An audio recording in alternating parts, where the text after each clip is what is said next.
Hello YouTube, I'm Andrew Does Hair. You can find my work on Instagram at Andrew Does Hair. Today I want to talk about what you get from a cheap hair dryer versus an expensive hair dryer. The two dryers I'm going to compare mostly today is a Babyliss Pro Rapido. I believe this cost around $200. This is not sponsored or endorsed. I bought this with my own money at full retail. And today I went and I bought this Conair something or other from Target for $25. So we have roughly $200 versus $25 here. The short, easy answer for what you get with a more expensive hair dryer, believe it or not, is a cheaper hair dryer. Let me explain all this, and hopefully by the end of the video that makes sense.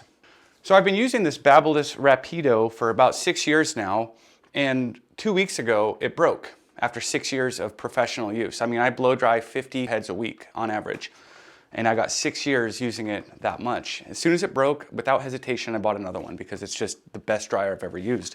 And I've owned a Dyson, so Dyson's a cult, all the Dyson fanboys in there.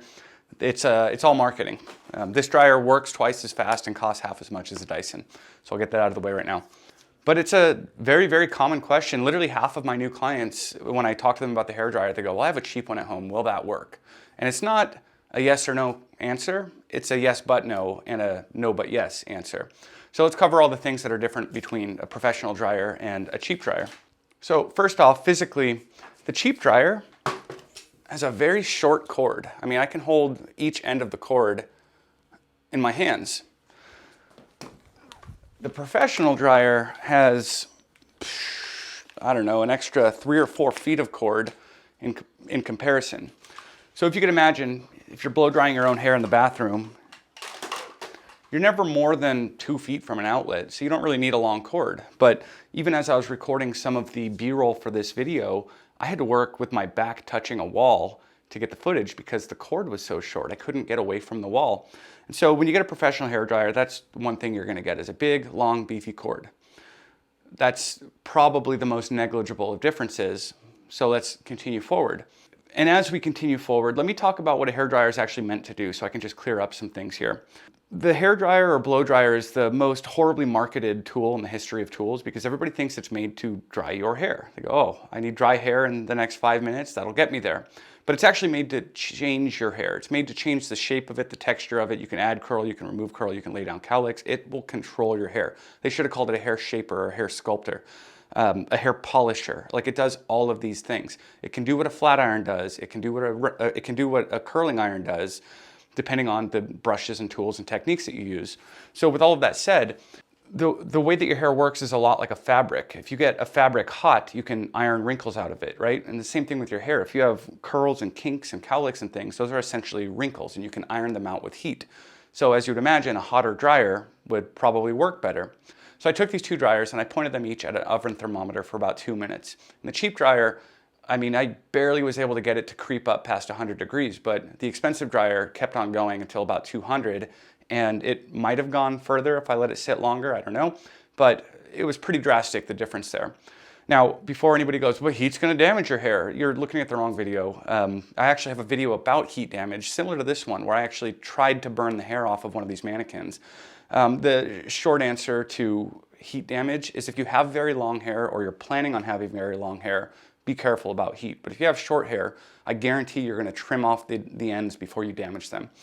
So after I compared the heat between the two dryers, I noticed right away that the airflow is massively different. With the professional dryer, it just pushes so much air. It feels like a leaf blower, where the cheap dryer felt like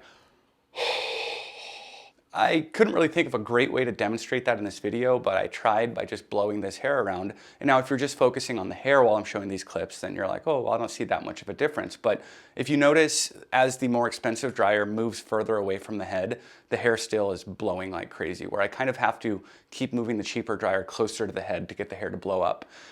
So it's hard to demonstrate in a video, but you absolutely notice there's a whole lot more air. As you're holding the dryers, there's a whole lot more air being moved through the more expensive dryer. So logically, if we have more air and hotter air, it's going to dry the hair faster. If we have hotter air, it's going to polish the hair faster and better. So what I did next is I took 2 sections that were roughly the same size on a head and I wet them down. And with the cheap blow dryer, I round brushed it until I felt like it was as good as it was going to get. This took me almost 3 minutes, maybe it was like 2:45, something like that.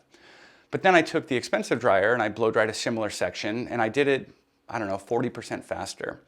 And that was to be expected. Like, they all advertise that, blow dries hair 30% faster. But what I got in my test here, a $200 dryer, dried hair 40% faster, and polished hair. That's the important thing here. That's why I explained all that before. It doesn't just dry the hair, it polishes the hair quickly. I've tried some dryers that will, like the Dyson, for example, it would dry the hair just as fast as any dryer, but to get it to polish, that next step, that next level, like shine, it just took longer. And that was absolutely the drastic difference that I found between these dryers, is like 40%. That's massive. Another thing you'll find if you look at some dryers online, I mentioned that my last Rapido lasted 6 years of heavy professional use. You'll find them listing the hours that the hair dryer is rated to be good for. So another dryer that I really like this Parlux 385 Power Light. This is my travel dryer because it's smaller than most, but it's very powerful. I highly recommend this one too. But I was looking at the website, and on the website it claimed that the motor was good for 2,200 hours. And then when I was looking at my Rapido, when I went to go order it again, it said it was good for 10,000 hours. That's a massive difference. I mean, these blow dryers are both in the same price range, but if you spend $200 on a blow dryer that's good for 2,200 hours, and then you spend $200 on a blow dryer that's good for 10,000 hours, that's a lot cheaper. You're gonna get a lot more blow dryer over the years for the same amount of money, which ultimately equates to cheaper. Now, these cheaper hair dryers and some professional hair dryers, you won't find the hours listed that it's rated for.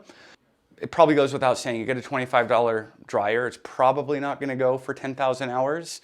So if you spend $200 on a dryer and it lasts 10,000 hours, then that's like 2 cents an hour.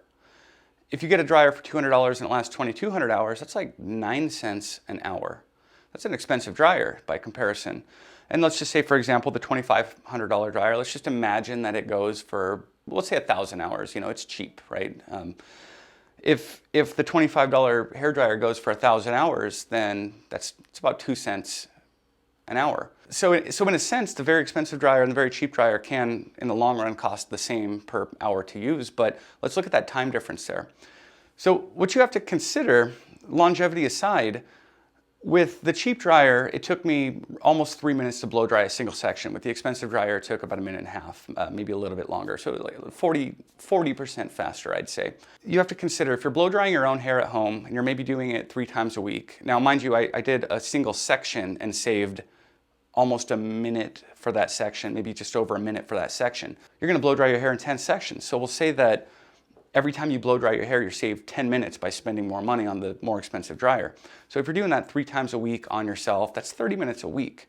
You gotta ask yourself, is the extra $175 for the nice dryer worth 30 minutes a week of saved time?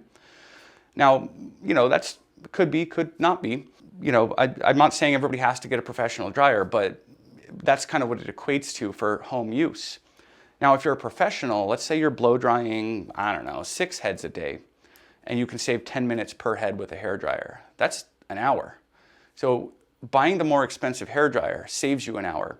And with that extra hour, you can fit in another haircut, which means every week the hair dryer pays for itself with the time that it saves. So if you're professional, the better and faster your hair dryer can be and the longer it lasts, the cheaper the hair dryer is. So don't go look at hair dryers and go, oh, I think I'll get this one because it's like 112 bucks and I can't afford the $250 one. If you're doing hair professionally, you can't afford the cheap dryer. You will save so much money by sticking with the best, fastest, longest lasting dryer that you can get a hold of. Now, in my comparison where I blow dried the similar sections with both dryers, the finish on both sections was very similar. Now, granted, this is a kind of a poor head to use for this because it doesn't have a haircut. This is a brand new head, how they come out of the box. It's just hideous. There's split ends and there's no shape to it. So it's kind of hard to see, what good is on a head like that. But the other thing is it's very soft, pretty hair. If you have soft, pretty hair, then a cheap hair dryer can get you about as good a polish as a nice hair dryer. It just takes a lot longer and it won't last as long. But if you have very thick, coarse, dense, frizzy hair or very long hair, then that difference, that 40% difference that I showed you there is going to grow exponentially. I wish I had some coarse textured hair to use for the demo in here right now. I don't have any on me, but when I owned the Dyson, there was some hair that was so coarse and frizzy that the dryer just would not polish it. Where with my Babyliss, I've never had hair that was so coarse and frizzy that the dryer wouldn't polish it. And I guarantee if I was using this cheap dryer on coarse, frizzy hair, it wouldn't polish it. So you have to factor that in as well for your, home purchases. If you're getting a hair dryer for yourself, if you happen to know that you have really thick hair, really coarse hair, don't waste your time, literally time, with a cheap hair dryer. Like, it's so much more worth it to just get a good one. Anyways, it was kind of long-winded. I probably should have had a script or bullet points or something. I was kind of just going off the top of my head there. But thanks for tuning in. Like and subscribe and all that good stuff. Thanks again.